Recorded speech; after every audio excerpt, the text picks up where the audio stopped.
오늘은 우리 미션 코람데오 영성치유신학연구원에 대해서 여러분에게 잠시 말씀드리고자 합니다.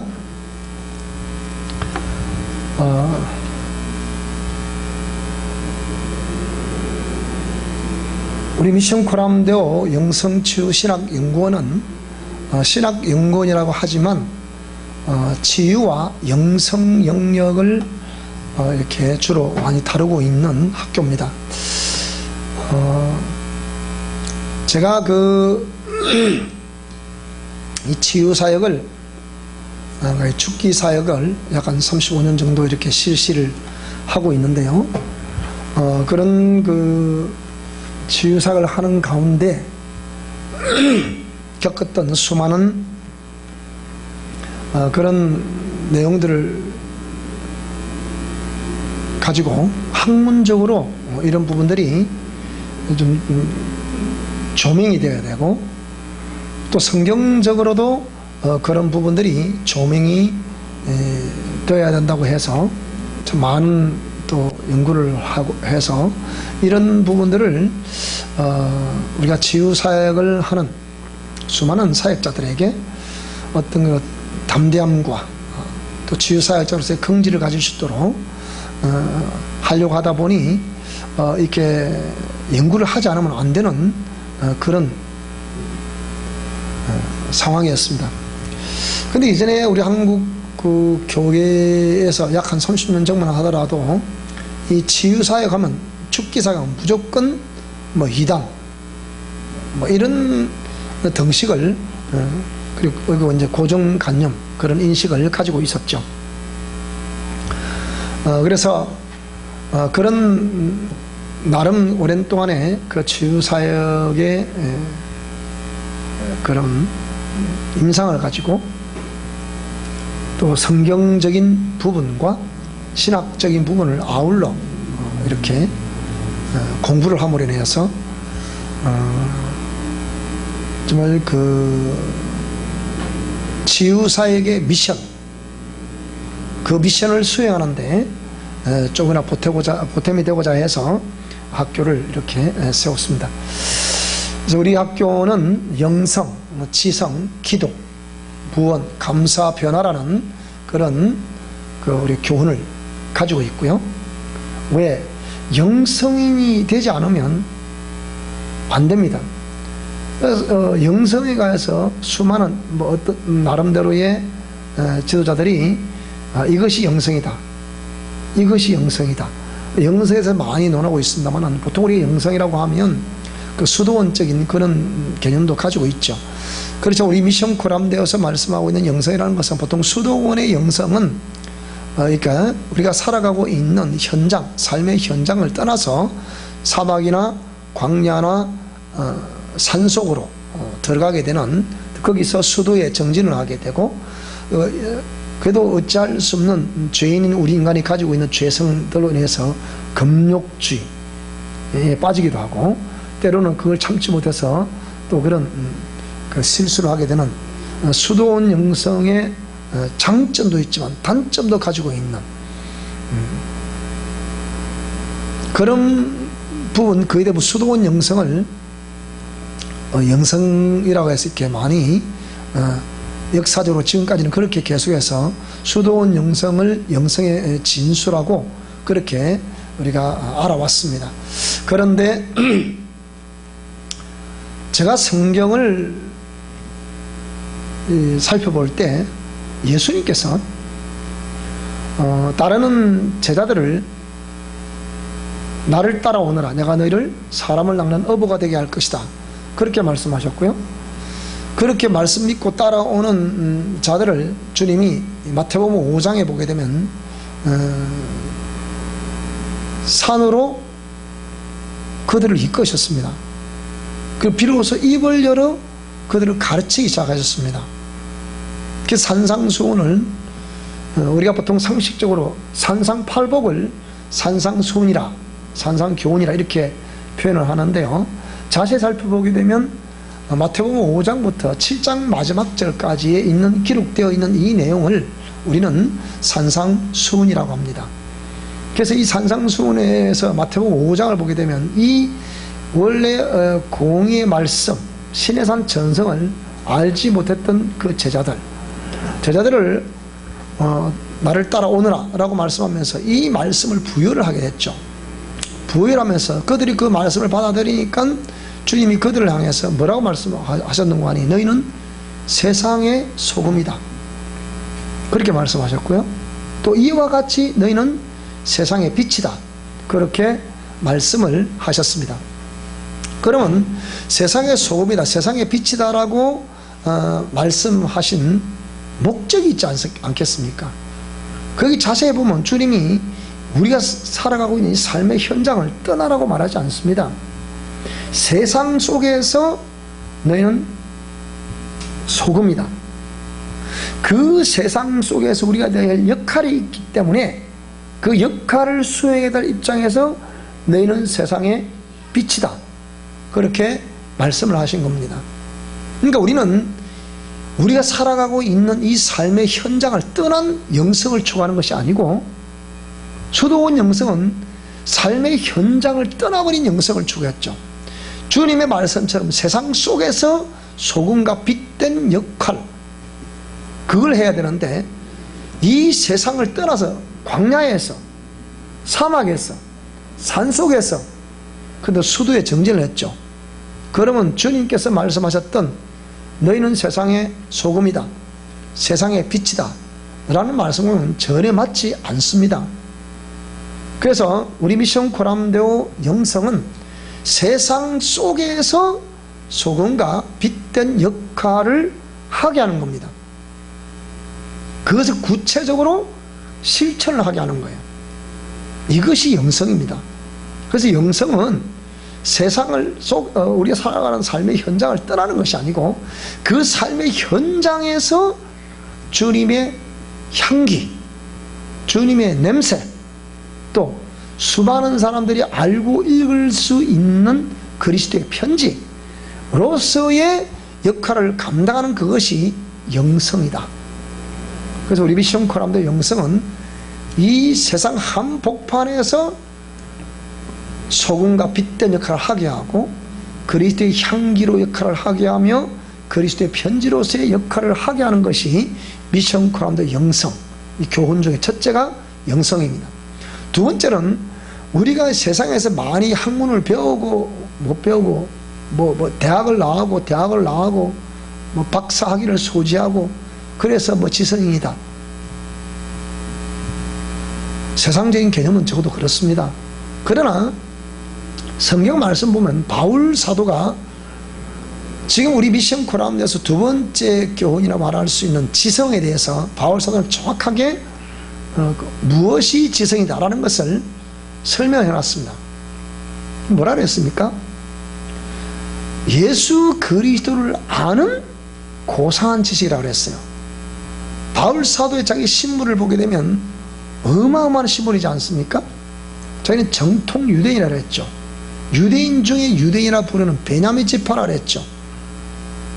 가말리엘 문화생 가운데 수석 출신이죠. 그리고 로마의 심리를 가진 사람이죠.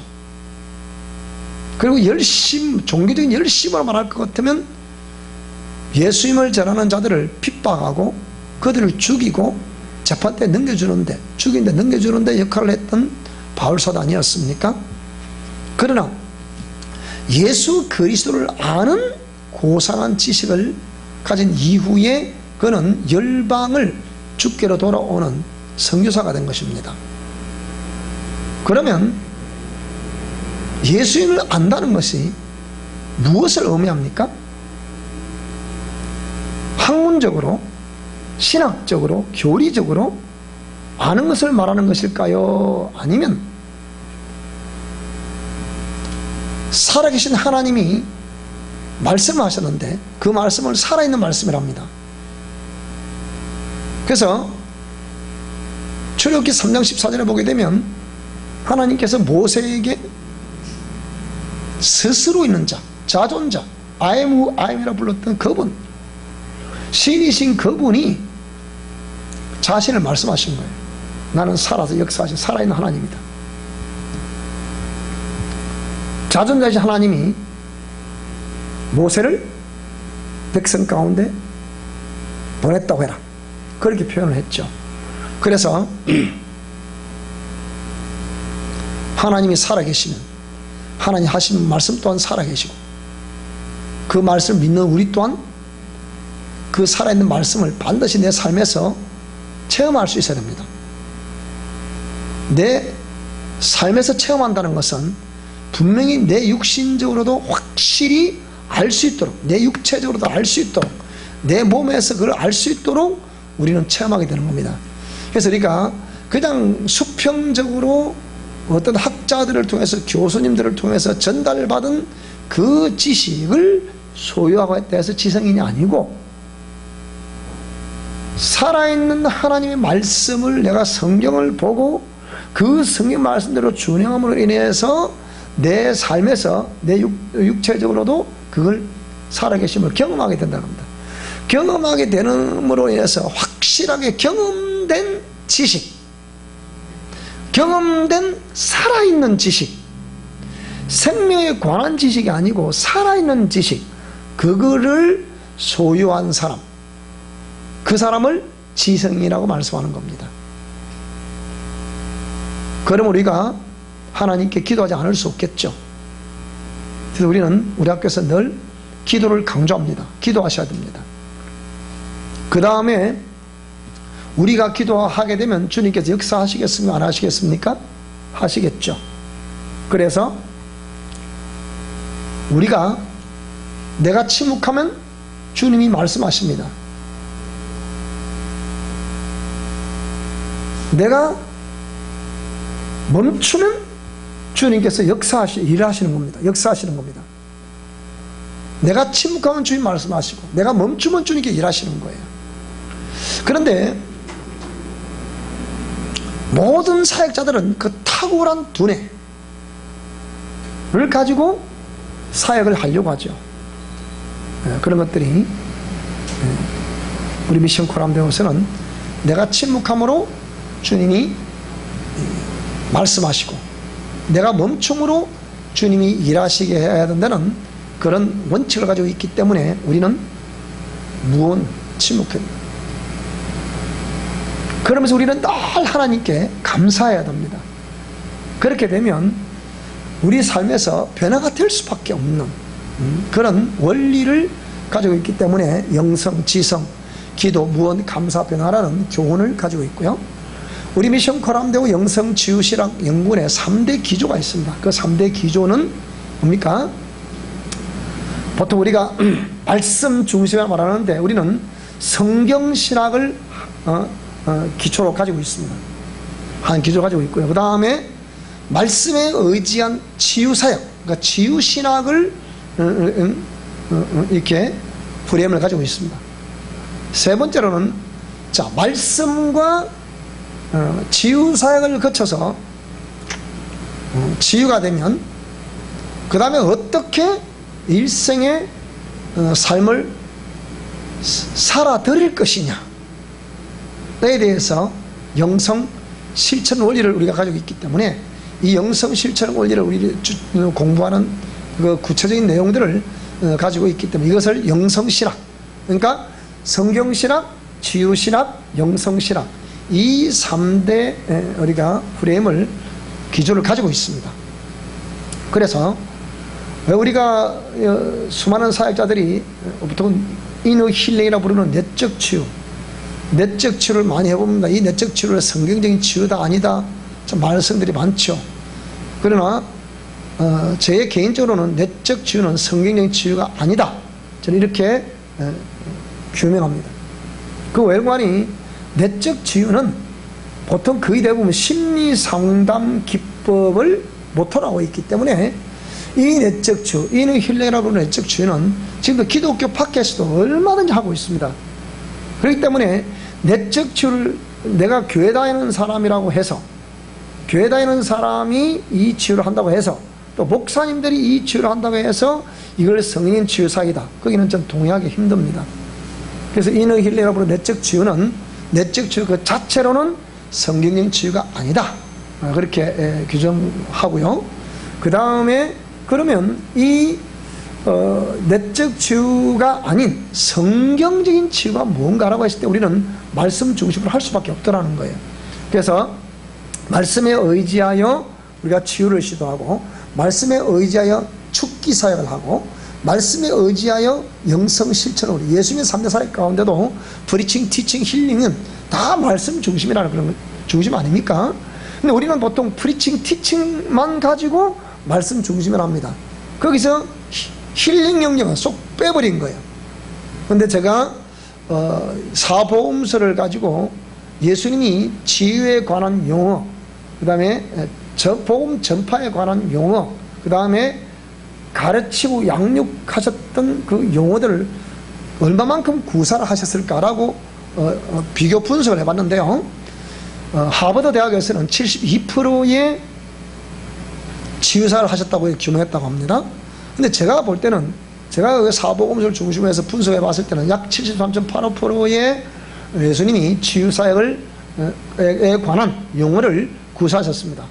그 치유사역을 하려면 또 기도를 해야 되니까, 기도를 해야 된다는 것까지 포함하면 약 80% 정도의, 79.8%, 약 80% 정도의, 그러니까 치유사역에 관한 용어들을 구사하셨다는 것은 그렇게 중요하기 때문입니다. 그래서 이런 것들이 신학적으로는 기적 종료설이라는 것 때문에 한계가 온 거예요. 그 치유가 터부시 당하고 무시를 당하고 오히려 치유사를 하게 되면 이단 정죄를 받고, 이것이 기독교 역사의 과거나 현재나 동일합니다. 지금도 치유사를 한다고 하면 무조건 치유사는 이단이다 이렇게 말합니다. 치유사역이 이단이라는 근거를 가지고 오십시오. 성경적인 근거를 가지고 오십시오. 개인의 견해는 신학 아닙니까? 신학은 개인의 견해잖아요. 그러니까 그 개인의 견해가 어떤 종교회의를 거쳐서 통과됐다고 해서 그 정설로 이게 마치 진리란 것처럼 진리의 반열에 올려놓고 있는데 그거는 동의하기 힘듭니다. 하나님은 옛날이나 지금이나 영원토록 동일하신 분이 아닙니까? 그렇기 때문에 이런 기조를 가지고 우리 미션 코람도 영성치유신학연구원을 우리가 운영하고 있는데요. 여기에 오신 우리 학생들은, 그러니까 특히 왜 나는 변화가 되지 않는가, 그렇게 일평생 이렇게 나름대로 기도를 그렇게 열심히 하고, 그렇게 정말 신앙생활 열심히 하고, 그럼에도 불구하고 나는 왜 변화가 되지 않는가? 이 보통 계리가 아닙니다. 그리고 성경 말씀과 내 삶이 왜 일치가 되지 않는가, 신앙이 일치가 되지 않는가, 이것도 보통 문제가 아닙니다. 그리고 하나님 말씀은 분명히 이렇게 말씀하셨는데 왜 내 삶에서는 이렇게 반대적인 성향, 역사가 나타나고 있을까, 성향이 나타나고 있을까, 이것도 이해가 안 됩니다. 신앙생활을 오래 하면 오래 할수록 더 고집은 세집니다. 변화도 안 됩니다. 왜 그렇겠습니까? 그게 이유가 있지 않겠습니까? 그 갈등은 말도 못합니다. 그렇게 기도하는데도 기도 응답이 안 옵니다. 또 동일한 내용을 이 은사장에 묻고 저 은사장에 묻고 저 은사장에 물었는데 대답은 다 달라요. 어떻게 해석하시겠습니까? 그럼에도 불구하고 여기서 묻고 저기서 묻고 평생 묻다가 멀리다 보는 거예요. 묻지 않으면 불안해서 못 사는 거예요. 제가 지금 이 축기 사역을 해오면서 그런 연사역을 하고 있다는 분들, 양심 역사 없는 분이 거의 없었습니다. 35년 제 치유사역 기간 동안. 그렇게 물어도 왜 답이 없습니까? 변화가 왜 안 됩니까? 왜 교리의 갈등이 일어납니까? 그러다 항상 퀘스천을 가지고 우리 일생을 마감하게 되는 겁니다. 제가 신학교를 하면서 부흥사를 하면서 또 이렇게 치유사를 하면서 숱한 사람들을 만나봤지 않겠습니까? 한결같이 그렇게 치유 외치는데 정작 그 치유사역자는 속은 곪고 있는 거예요. 그리고 치유사역자의 말로가 너무 안 좋다는 거예요. 그리고 그렇게 치유사역의 미션이라고 강조를 하는데 그렇게 강조하고 그렇게 치유사역을 시행하고 있음에도 불구하고 그렇게 변화되지 않는 것도 이 보통 문제가 아니라는 거예요. 그런 괴리가 있는 분들, 우리 미션 코람도 영성치유신앙연구원에 오셔서 공부를 해보시면 그 원인을 다 파악할 수 있고 처리할 수 있습니다. 한마디로 해보면 옛사람과 잘한 것 때문에 안 되는 것인데, 문제는 우리 모든 목사님들이 모여가면 이것이 문제입니다, 저것이 문제입니다, 저것이 문제입니다. 지적은 많이 합니다. 지적은 많이 하는데 이것이 이래서 문제고 저것이 저래서 문제고, 그래서 이것을 이러면 안 됩니다, 저러면 안 됩니다. 많은 문제는 던져주는데 답은 뭐냐? 해답이 없다는 거예요. 그러니까 문제를 던져줬으면 이렇게 합시다, 저렇게 합시다, 해답이 나와야 될 거 아닙니까? 해답을 말할 수 없는 거예요. 왜 그렇습니까? 교계의 무서운 금이, 조건이 무섭다는 거예요. 아무것도 할 수 없다는 거예요. 그래서 이런 부분에 대해서 저는 우리 미션 코람도 영성 실천 네 영역이 있어요. 환경, 대인관계, 물질관계, 건강관계. 그 다음에 그 네 영역에서 6가지 실천 원리가 있어요. 그 첫째는 그 네 영역을 직면할 수밖에 없다. 그 다음은 직면하게 되면 대인관계에서 반드시 수용하라. 수용하게 되면 상대방을 통해서 내게 이 전달되어져 오는 이 영과 영의 만남인 유유상종한다 그러는데, 영과 영이 만나서 또 제2의 제3의 범죄를 일으키는 그 영들을 발견해야 되기 때문에 수용하지 않으면 발견할 수 없어요. 그럼 내 속에는 그 영도 있을 거 아니에요, 처리 안 됐으면. 그럼 이 영들을 침묵함으로 인해서 영들을 발견해야 되는 겁니다. 상대방에 의해서 전달되어 오는 것은 수용함으로 영들을 발견할 수 있고, 내게 역사는 있었던 영들은 침묵함으로 발견할 수 있게 돼요. 동일한 사건, 동일한 감정에 의해서 충돌이 되는 이런 모든 것들, 직면과 수용과 침묵함으로 영들이 분별이 되게 되는 거예요. 영들이 분별되면 왜 그 영들이 지금까지 내가 변화가 안 되고 이 괴리 속에 살아야 되고 모순 속에 살아야 되고, 이런 원인이 어디 있습니까? 그것은 바로 옛사람과 자아 때문에, 그것이 전혀 옛사람의 종로를 타는 옛사람의 성향들이 고쳐지지 않기 때문에 옛 구석을 교정하라는 거예요.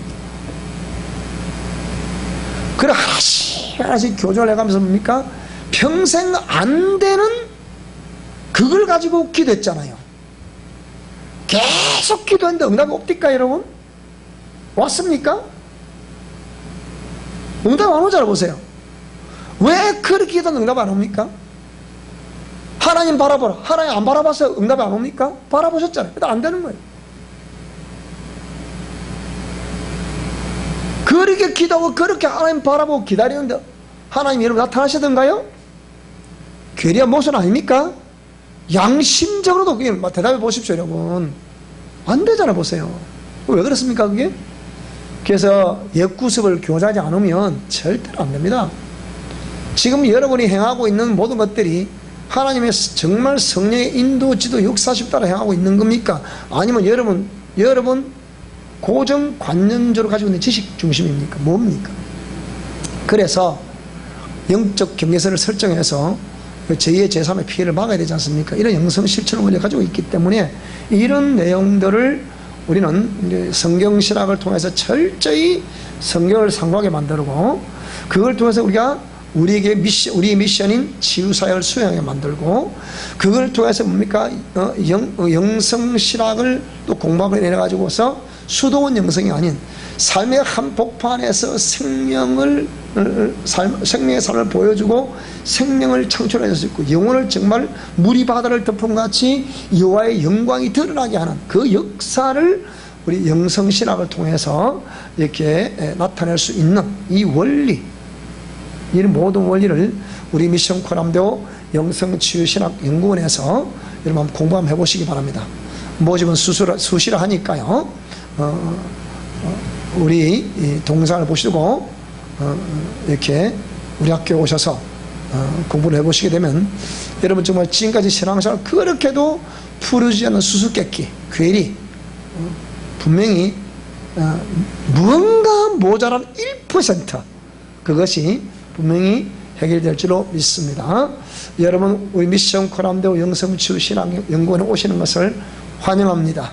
오셔서 우리와 같이 미션 코람데오 멤버십이 되어 보실 수 있기를 주의 이름으로 권면합니다. 감사합니다.